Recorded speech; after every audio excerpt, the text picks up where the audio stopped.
Hello friends, मैं अभिषेक। आज हम सीडीपी के नोट्स में वीडियो नंबर 3 टॉपिक है शिक्षण की विधियाँ।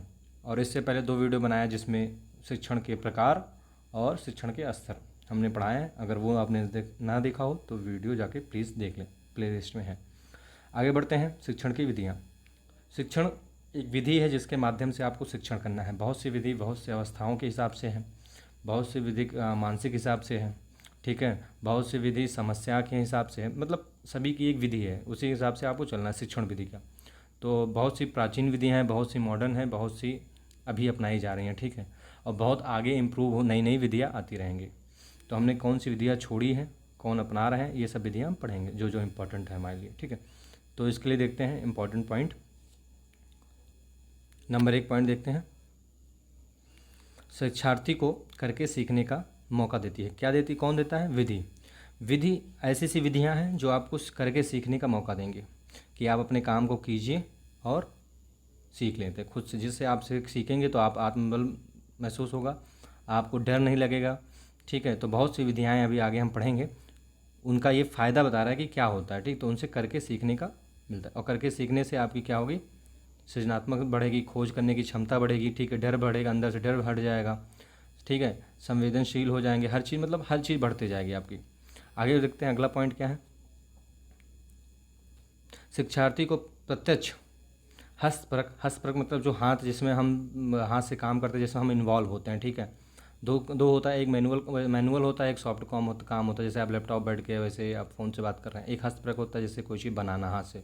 अनुभव उपलब्ध कराती है। जो शिक्षण विधियाँ हैं, बहुत सी शिक्षण विधियाँ ऐसी हैं जो आपको प्रत्यक्ष अनुभव कराती हैं। जैसे आप किसी, जैसे खेल विधि हो गई, ठीक है। कहानी विधि हो गई, आप कहानी ने सुना, आप उस करेक्टर तक पहुंच पाए नहीं पहुंच पाए, वो सुनाने वाले के ऊपर डिपेंड करता है। लेकिन आपने प्रत्यक्ष महसूस किया कि नहीं महसूस किया, ये नहीं।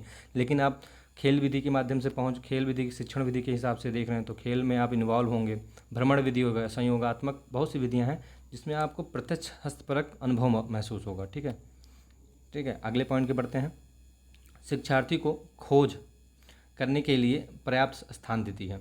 मतलब बहुत से मौका देती है कि शिक्षार्थी के अंदर खोज की क्षमता बढ़ेगी। खोज मतलब इसको बोलते हैं अन्वेषण। आपको नोट्स बिल्कुल क्लीन मिल जाएंगे, ठीक है। मैं यहाँ लिख दे रहा हूँ लेकिन आपको नोट्स बिल्कुल क्लीन मिलेंगे।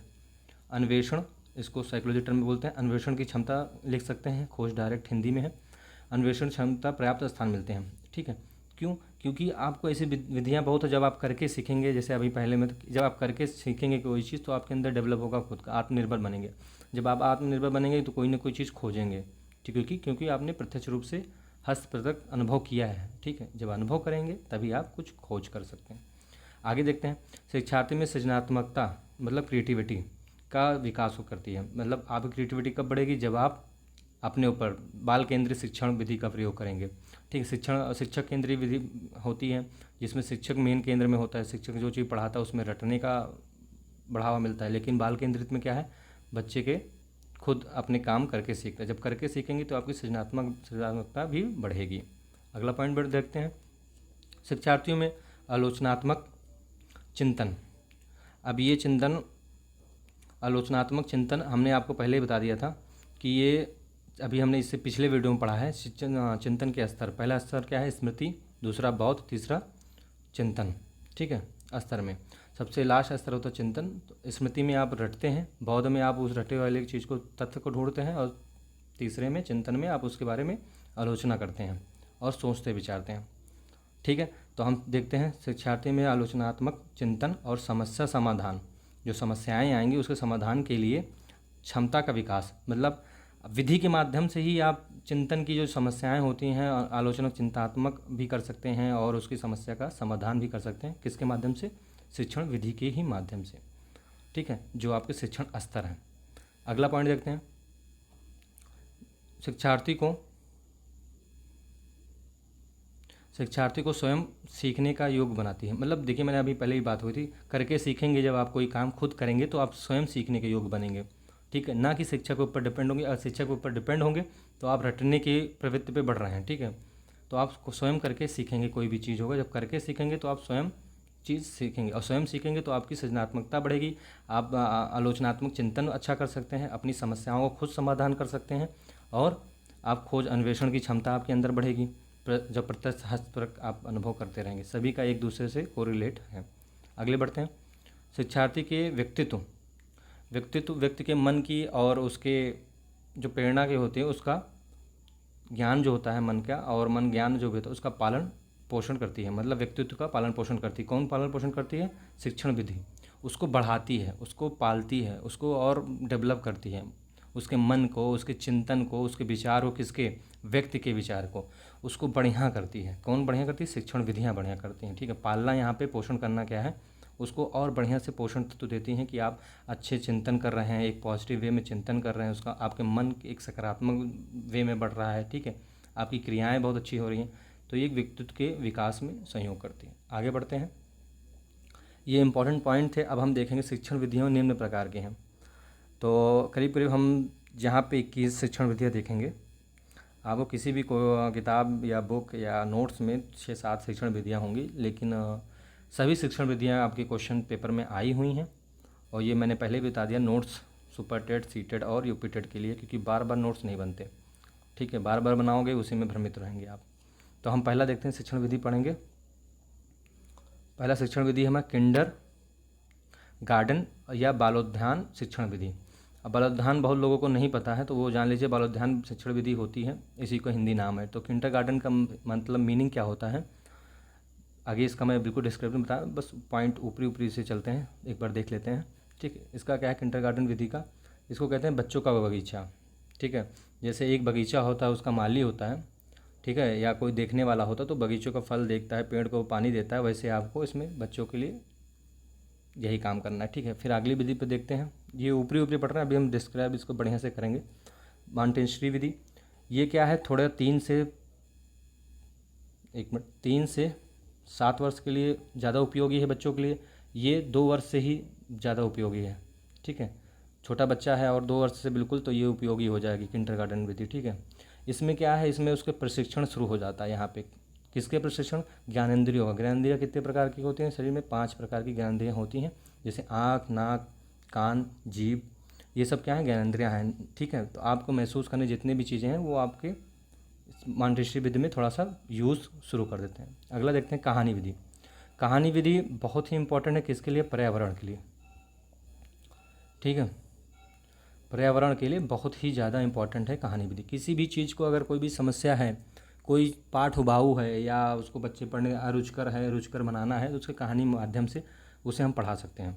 कोई भी कठिन समस्या को हम कहानी के माध्यम से सॉल्व कर सकते हैं। ठीक है, अब जितनी विधियाँ हम पढ़ेंगे, 2-3 विधियाँ आगे का मैं बता रहा हूँ। इसमें देखिए ये लगा हुआ आगमन विधि और निगमन, ये दोनों साथ रहते हैं। क्वेश्चन में क्या आता है?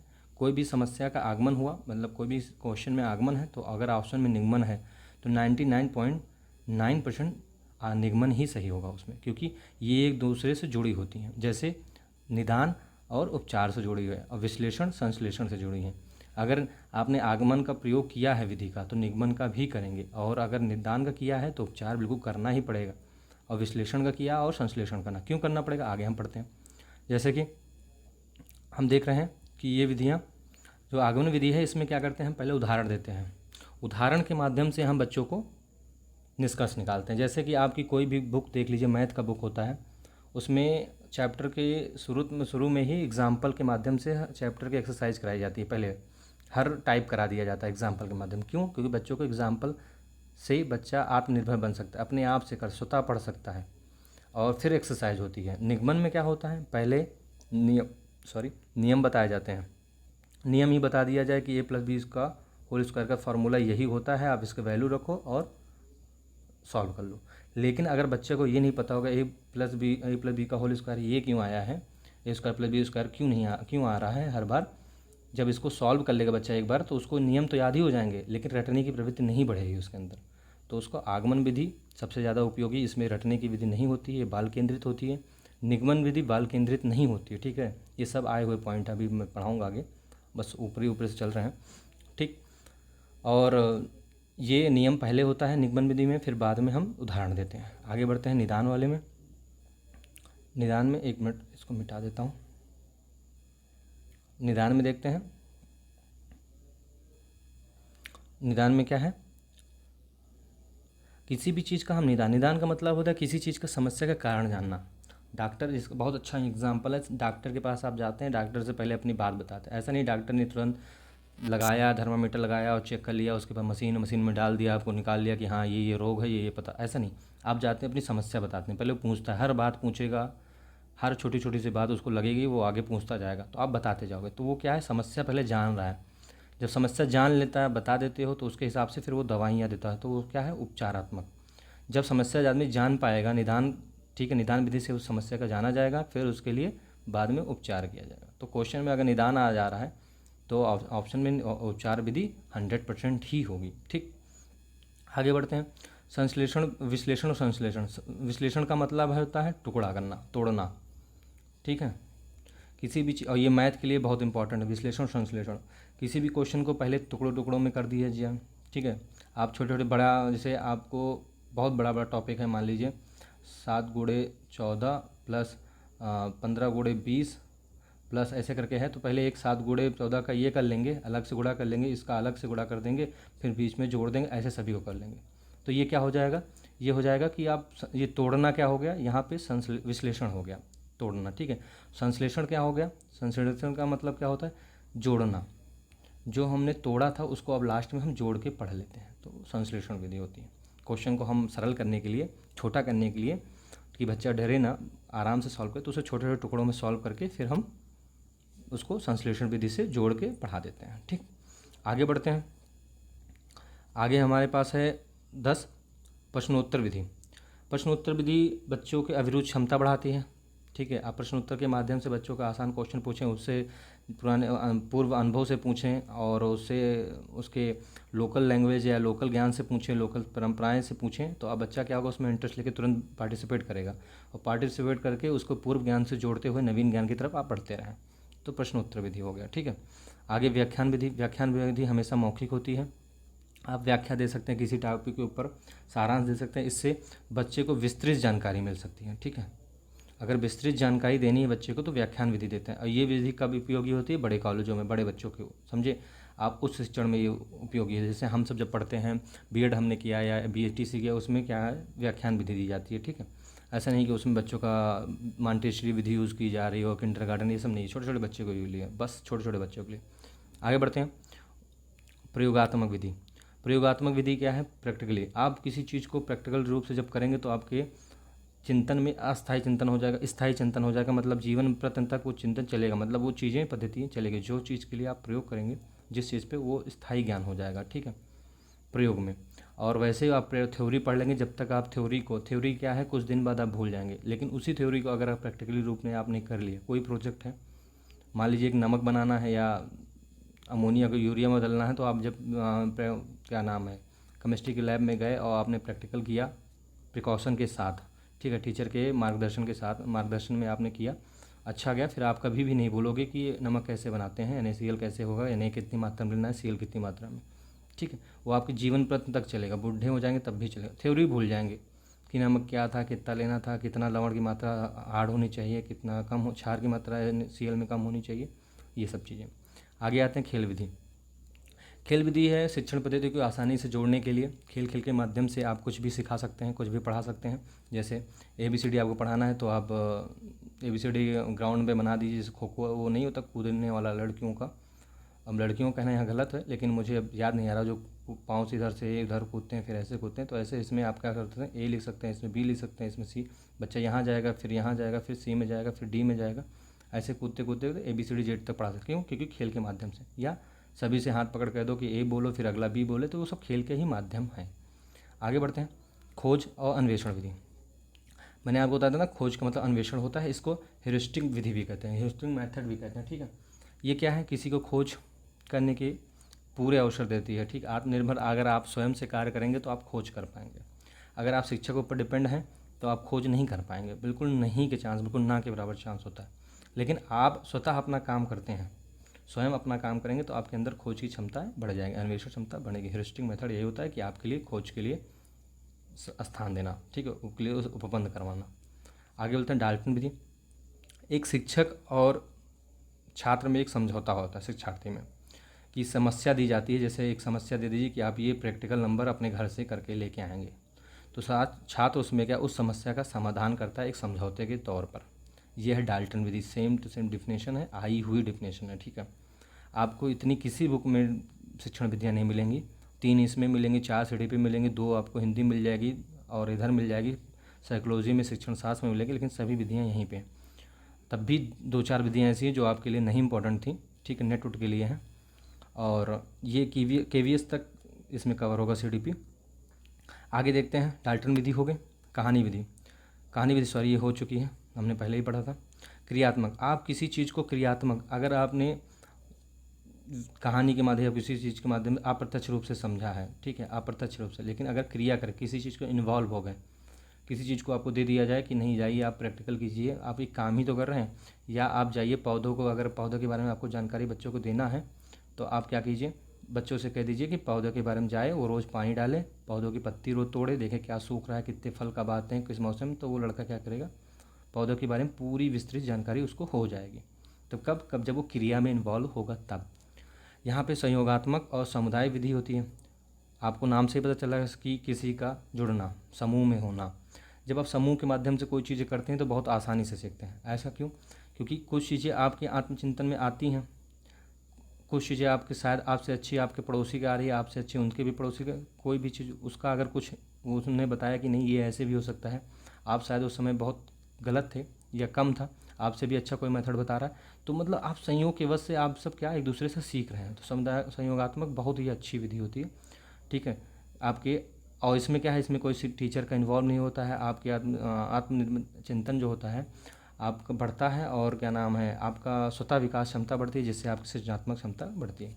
भ्रमण विधि, ये क्वेश्चन उसमें भी आया भ्रमण विधि का, कि इसमें इन्वायरमेंट में आपका आया है कि भ्रमण विधि क्यों कब ले जाना चाहिए। जब आप कोई शिक्षण पढ़ा रहे हैं, कोई टॉपिक पढ़ा रहे हैं, उसमें जैसे मान लें आप जानवर चीज़ पढ़ा रहे हैं, जानवर पढ़ाने लगे, तो आप जानवर जब टॉपिक आए उसके आसपास में, ठीक है, पहले अगर ले जाते हैं ज़्यादा अच्छा है।